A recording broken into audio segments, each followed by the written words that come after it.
Someone had asked me in my comment section, why do I take cold showers? Which it seems kind of psychotic because I would choose cold showers over warm ones. The reason for that, there are a lot of different reasons for cold showers. People do it because they want better skin. People do it because it helps with their sleep. People do it because it allegedly boosts testosterone, because it boosts metabolism. All these different reasons. The reason why I do it is because it is great for improving your dopamine levels. If you don't know what dopamine is this neurotransmitter in your brain that is responsible for motivating you and chasing after stuff that feels good.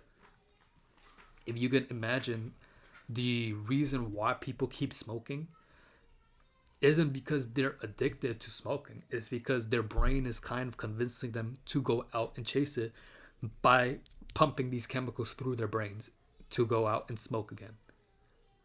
Every single time you get that craving to smoke, it's because of dopamine.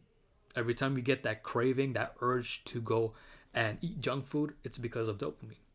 Every single time you get that urge to go out and work out, it's because of dopamine. Your brain wants to find pleasure, and whatever source of pleasure it is, whether it's good or bad, your brain can't tell the difference between them. It's going to motivate you to go out and chase after it. That is kind of where your brain gets really dumb, because it's going to chase after the easiest way to find dopamine and the source that brings it the most amount of dopamine. So if you can have like two sources of dopamine, like let's say, I'm gonna draw this out. You have your baseline of dopamine levels, right? That's like the normal amount that everybody has. You can meditate, right? You'll meditate and you'll increase dopamine by that little bit, and it'll go back down. And it's like, okay, cool, this feels good, so let me meditate now. But let's say now you smoke a blunt and it increases it like that, and it'll come back down, right? Your brain's going to look at this and think, wait, meditating only brought me up this high, but smoking a blunt brought me up this high. So what is the point of meditating then? I might as well just spend my time smoking, right? This is why you kind of develop these addictions, because your brain wants the easiest source of dopamine and it wants the one that brings it the highest amount. So now your brain's gonna send that signal again. It's like, oh, I want to smoke dopamine. I mean, not, I want to get more dopamine, so let me smoke. So your baseline is up here, you smoke, and you come back down. But what happens is that you don't actually go back down to baseline. You go down a little bit and you kind of stay there.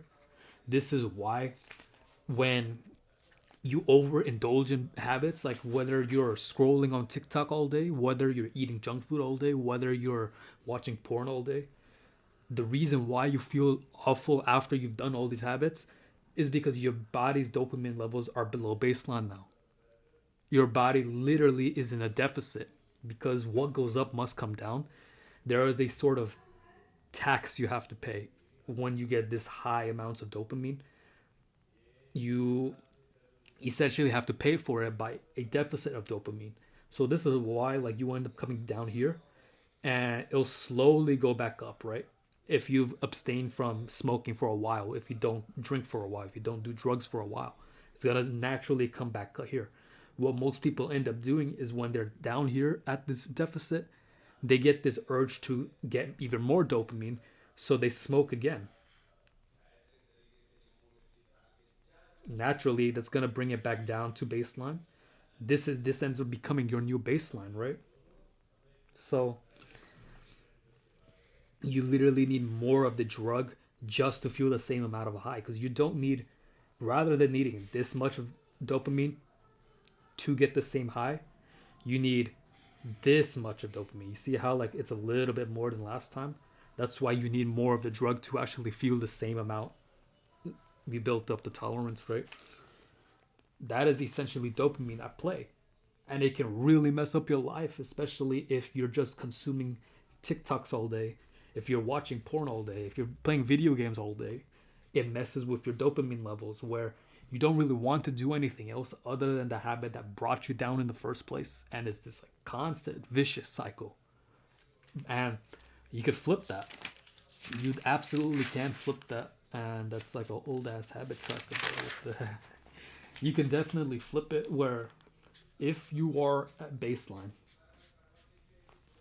right here, you have just woken up and your dopamine levels are right here, you can take a cold shower, right? What cold showers do, it doesn't actually improve your dopamine, it drops it. It drops it down because you are literally in a state of discomfort, a state of pain. Your body doesn't want to feel discomfort and pain because it's like, yo, what are you doing to me? Right? It's kind of confused. But once you step out of this cold shower, it's going to come back up because if you remember the dopamine from the video games and the smoking and stuff that like brought it up, if you bring the dopamine up, it's gonna have to come back down, but it goes down below baseline. With the cold showers, it'll drop it down rather than coming back up to baseline. It's gonna go above baseline. So now you have this extra bit of dopamine that you wouldn't have had you not taking that cold shower compared to like right here.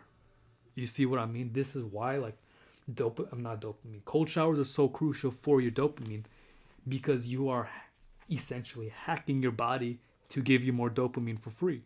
I mean, it's not free because you still have to work for it, but you get this little bit of dopamine and you feel good.